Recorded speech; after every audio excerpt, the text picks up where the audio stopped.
I have sent hundreds, dozens, hundreds of code pitches and got zero response. Like, I'm serious. Like, I was being totally ghosted, totally ignored. Then some other time, I sent just a few pitches, like 5 pitches, and I got like 2 or 3 responses. Like, that is like over 80% response rate. And I believe that that's cool. So in this video, I'm going to be sharing with you all the mistakes that I have made sending cold messages and shamelessly sharing my bad code pitches and then the good ones that I feel like made the difference, and things that I learned that helped me send code pitches that actually got responses, and actually I made money from these pitches. So if this sounds like what you want to watch, subscribe button and let's get right into this video. So this advice of create a list of 100 companies and start sending them cold pitches, cold DMs one after the other. Don't do it. It doesn't work. Why? Because I did this same thing and I got totally ghosted, totally ignored, and it's really painful because all of my efforts, all of my strength, the efforts I put into sending this message, everything just went down the drain. So I wouldn't advise that you take this painful route. So this is an email I sent a couple of years ago. So this is why I think it was bad. The content wasn't really that bad. So first of all, the title, I think I was trying, so the title says content writer. So I think I was trying to like raise curiosity, with this one, but it's just quite bland. And the title of the subject of the email has a great way to determine whether or not this email, your DM, is going to be opened. Yeah, it plays a big role, the title. You have to give the person a reason to, should I open this email or should I just throw it right into the trash? So this is one, I think this is a mistake I made with one of this. I have a lot of bad pitches I sent, so I don't want to waste our time. So I just took one out of all of them. So this says your content writer. So here I went on to say, hi, I am Rita, a conversion-led SEO content strategist stroke writer with over 4 years of experience writing SEO-friendly content, articles, infographics, books, for brands and businesses. This has nothing to do with a particular person. Like, obviously, this code DM wasn't personalized. So it just shows that I really did not research this person, and I was just all about my experience and what I can do. So to go ahead to say, I understand the importance of SEO, which is why this article I wrote for brand always make it to Google's first page. Oh my god, reading this, like, I feel so ashamed, but I have to show you this stuff so that you can learn from my mistake. I'm so ashamed of this thing I did. So go down, I said I've also created content for websites on other niches like lifestyle, tech, I'm great at writing compelling blog posts that will get your subscribers to take an action, whether it's for I can create long form posts as well as short form posts too.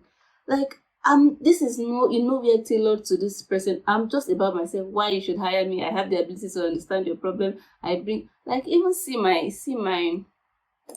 stuff, my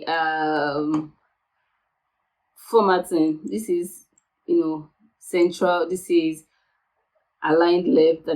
Like, everything is just, I bring a multi-pronged approach. I can write for both humans and search engine. I understand content marketing. As a content writer, I will prominently project your compelling advantages. I apply storytelling. Like, everything is just from a selfish angle. I'm telling you, like, what I'm literally screaming at this pitch is, hire me. I'm good at what I do. Hire me. Like, I'm not giving this person, whoever I'm sending the pitch to, an opportunity to just say, okay, this is how I can help. This is why I can help. I'm just like, just take a look at the I am Rita. I understand the importance. I have also created. I am great at writing. I can create long form. I bring a message. I can write. I. And this is one of the biggest problems that anybody can make. The biggest mistake you can make when sending a code pitch. So let me just go from the beginning, like 3 broad categories. I look at all of my very whack code pitches.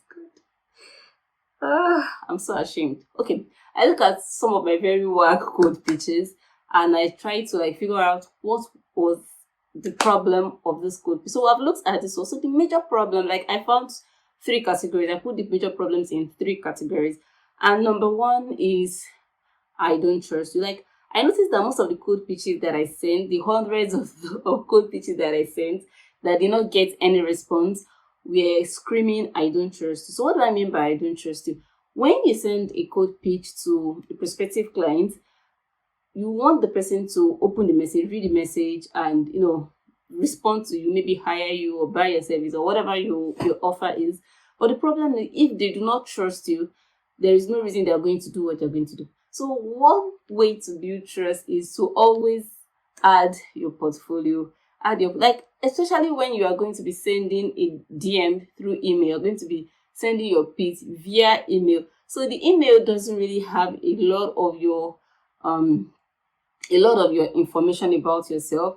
So you're just reaching this person unsolicited. No, this person did not ask for you to reach out to them. You're reaching out to them unsolicited, and then you are not building that credibility that, okay, I really know what I'm doing. I'm great at this. This is how I can help. You've not proven that you are worth their time. And the best way there are two ways you can prove that you are worth, the time. Is one, building a portfolio. Like, I cannot overestimate the importance of having a good portfolio. So if you have a good portfolio, the person can click on your portfolio, check out the works that you've done, check out your case studies, how you've helped other brands, who you are, your website, your contacts, your social media pages. All of those information will help build some level of credibility, like you actually know what you're doing. And if it's via email, having a signature in your email, maybe your name, your website, what you're about, also gives a form of credibility also. Another way to build trust, that especially when you are pitching, like as a freelancer, you're pitching clients, is I somehow show you that I know what I'm doing. And I do this by actually doing something for you that you can use. Is, okay, this person understands content marketing, this person knows what they're doing, and they can help me. So it's very important to build trust. And these are the things that I miss in the 100 plus pitches that I have sent that actually flopped big time, because I'm just about, oh, I am this, I'm saying I am this. How does the client know I am actually what I am saying if there is no credibility, there is no website? And number two is bad portfolio. So some of the messages that I sent, I actually had a portfolio, but my portfolio was bad. Gosh, my portfolio was a Google Doc. I just had a couple of links on a Google document. Like, what does that tell me? How does that speak of me? It speaks of me that it shows that I'm not serious. I don't know what I'm doing. Like, with a sprinkle of I don't know what I'm doing. And looking at it that time, I was like, oh God, I didn't get any. They didn't respond to my code DMs. Code DMs are so annoying and all of that.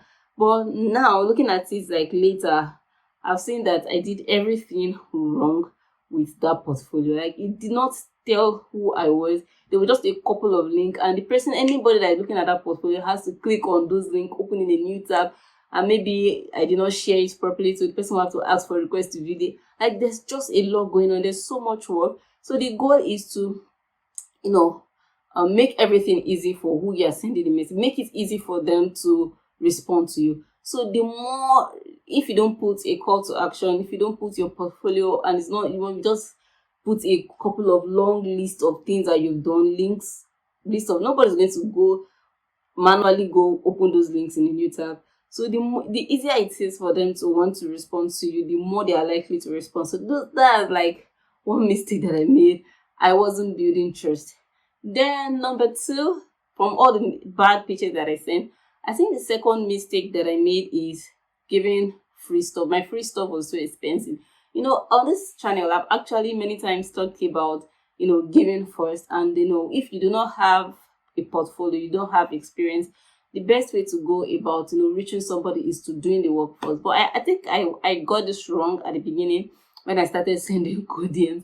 I would say really, really whack things like, hi, I am this, I'm open to doing a free content writing service for you. See, sometimes free is expensive, because what do I want the client to do? I say, okay, I'm open, I look forward to, or I'm open to writing a free blog post for you. Let me know if you are blah, blah, blah. So what do I actually expect the person I'm sending the message to do? So, okay, fine. Okay, hi. Yes, write it. Like, free doesn't always sell. And I learned this lesson when I was working a full-time job. there was a time that we were doing a campaign and we were supposed to be incentivizing our clients with free services. Like that was the first time in my life I saw when people rejected a free service. So a free service can also be expensive. Like why should I tell you to do something for me for free? It doesn't matter if it's free or paid. If I'm not sure I'm going to get a value, or when you do it for free, it doesn't match my brand voice, it's not what I'm expecting, I have to go back and forth to the correction. The time that the person is going to be spending to get back to, oh, this is not the kind of topics you want, all of those stuff, it has already make your free offer expensive. So that was the mistake I made. My free stuff was expensive. And you don't have to see, people don't really care, especially if you're targeting clients abroad, clients globally. So if you're targeting businesses don't mind paying for value, because you are going to be saving, unless maybe your offer is not valuable. If your offer is valuable, they don't mind paying for it. So coming first with, I'm going to do this thing for free, it doesn't move the needle. If you've not built authority, if you have not shown that you actually have the value, you know who they are, and you can solve their most painful problem. That is the basic. And I made this mistake. Oh my gosh, I felt like doing something for free like was the ultimate. But after I sent a couple of messages, hundreds of messages that got ignored, even if I was offering a free stuff, so I understood what it was. So instead of saying I'm going to write a free blog post for you, I just go ahead and do a sample blog post, or I do a content audit, or I do a keyword. I just do something that I think is going to be valuable to them, and I send that to them. I ask them to please take a look at it. That is better. That is free stuff, but I'm not putting it that, oh, I'm doing free stuff for you, like it's a privilege. You are not asked to do anything for free for them. So it's just your way of getting their attention. So that's one mistake that I made, and I think that you should not make again. So the third one is not doing research. Like this is the biggest problem. Like this is like, if you get everything wrong, every other thing wrong, don't get this wrong. Like this is the biggest problem I had when I was in code pitches, because the mindset I had was like, it's a numbers game. And I've said it many times that like landing a job is a numbers game. The more jobs you apply to, the higher your chances of actually landing the job. But that, you can take that with a pinch of salt, because I've noticed that quality always beats quantity every time. So my mindset, and a lot of mindset that people have about sending code pitches, is that, oh, you have to send a lot, like you have to send like 1,000 code messages so that you can get maybe 20 people to respond or 10 people to respond. So if you just send 10, you might get no response. But I beg to differ, because based on my experience, when I was sending a lot of code pitches, I wasn't getting responses. The response rate was really low. But when I started sending fewer code pitches, my response rate skyrocketed, because I focused on quality. So writing a quality code pitch to a prospective client